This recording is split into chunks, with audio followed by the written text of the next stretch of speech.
Well, hello and welcome to the Studio YouTube channel.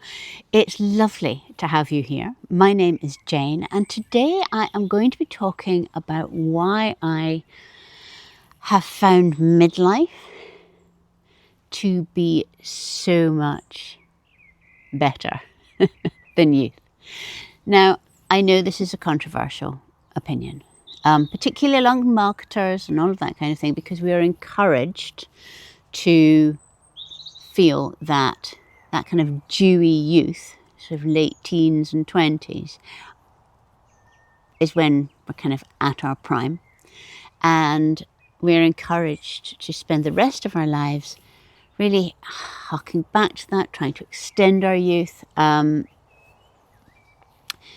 to look dewy and glowy and filled and full-faced and get rid of wrinkles and all of this kind of thing.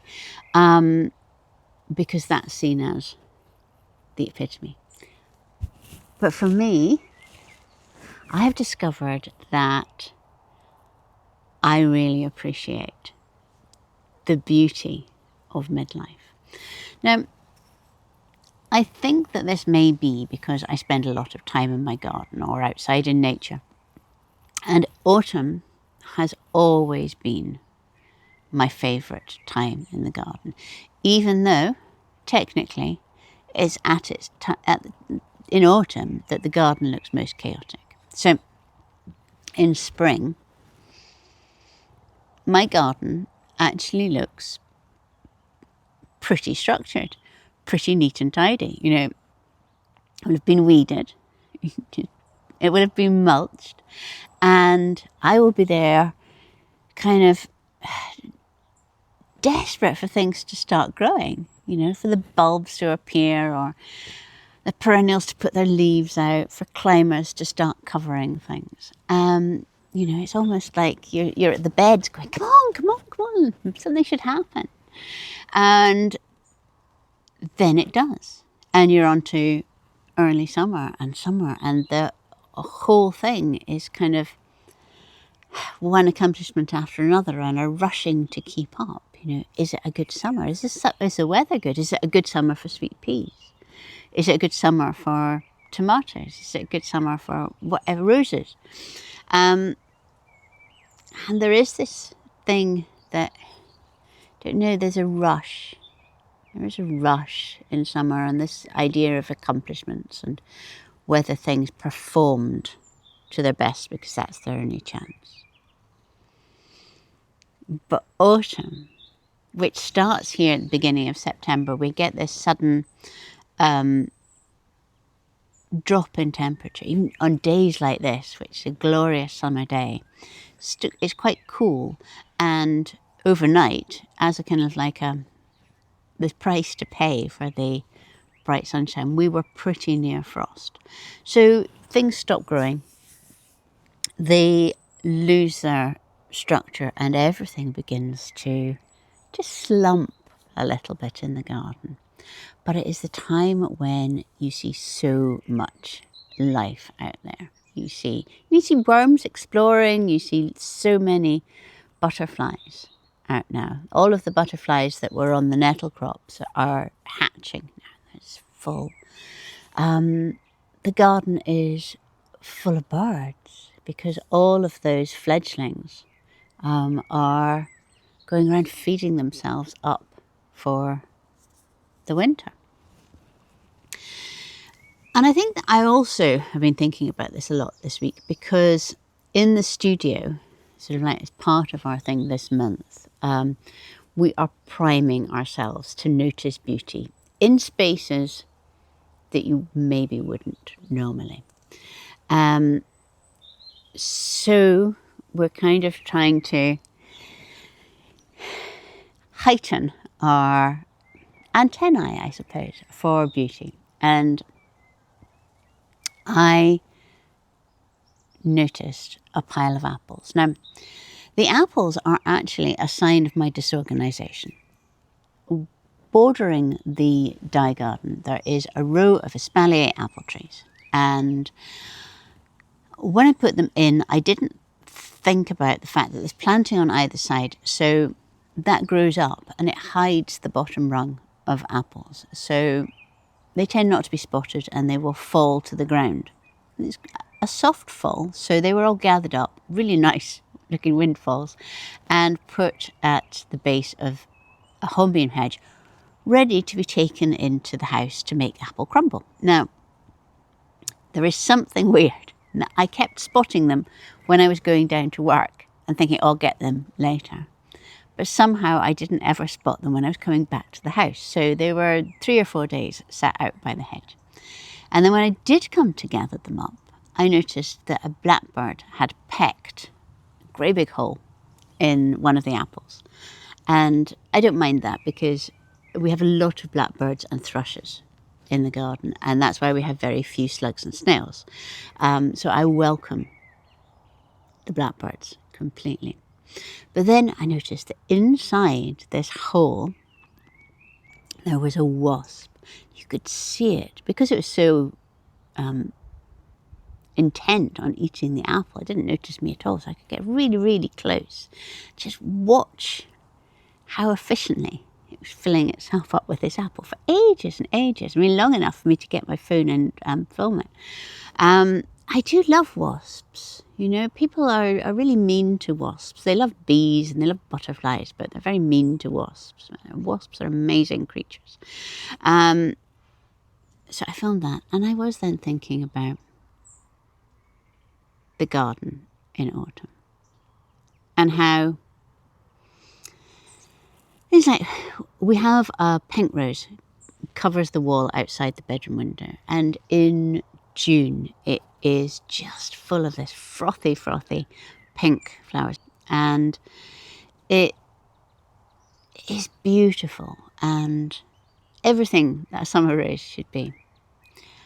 But then in September it tends to get 2 or 3 of the branches will rebloom, and the flowers aren't as carefree. They're slightly puckered. The pink, it's almost like it's got a suede look, a downy kind of look.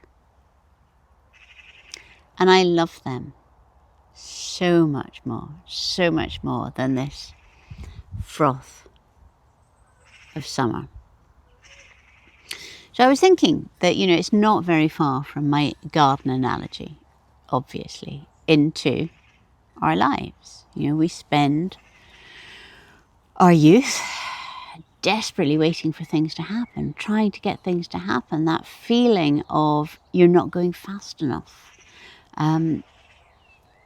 Speak to somebody in their 20s and they feel they've done nothing and that they're behind. And I definitely remember feeling like that in my 20s. You know, when I was an art gallery curator, and, you know, it was like several lifetimes ago, but I felt I wasn't doing enough, wasn't moving fast enough. Nonsense.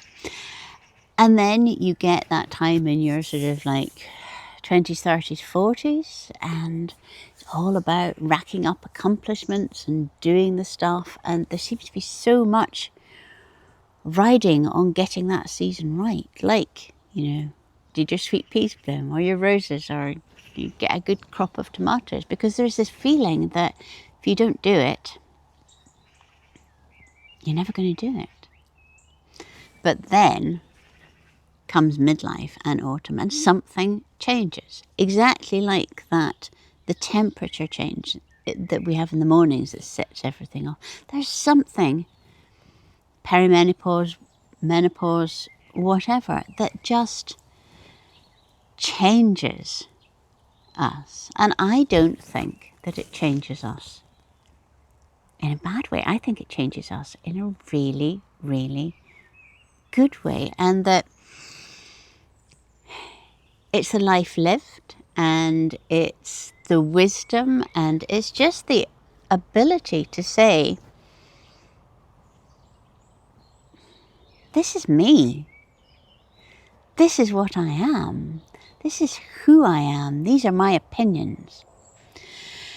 And I was in a group program, like a group thing. It was about marketing and interesting things. And in that group program, there was lots of people who were wanting to do marketing for their kind of wellness businesses, sort of from, yoga, supplements and all of this kind of thing. That was a big part of the group.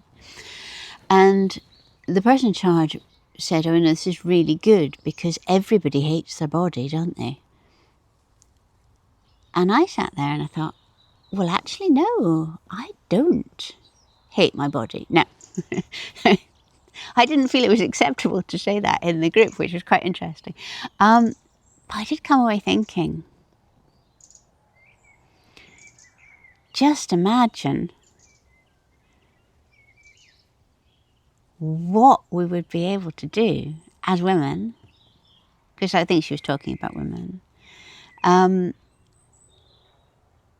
if we didn't spend our times hating our bodies, if that is the general thing.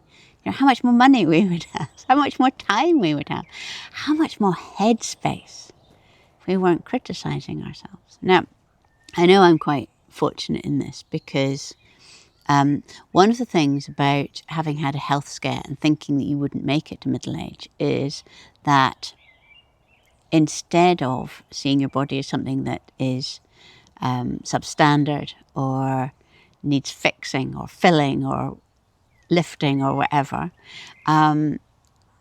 you see it as something amazing that's just keeping going. And is wonderful. So I do see that I have that advantage, but I would love to hand that on to everybody watching here and prove that coach wrong and say, no, actually, here we are in midlife.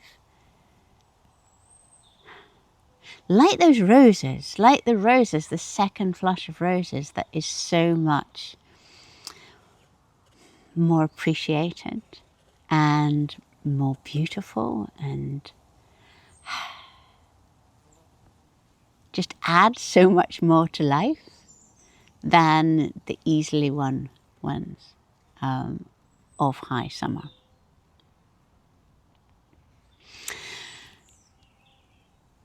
So be like those roses. Now, actually, I would love to know, what are your thoughts on autumn? Do you love autumn? Let me know in the comments. What's your favourite season of life or outside? And until next week, bye-bye.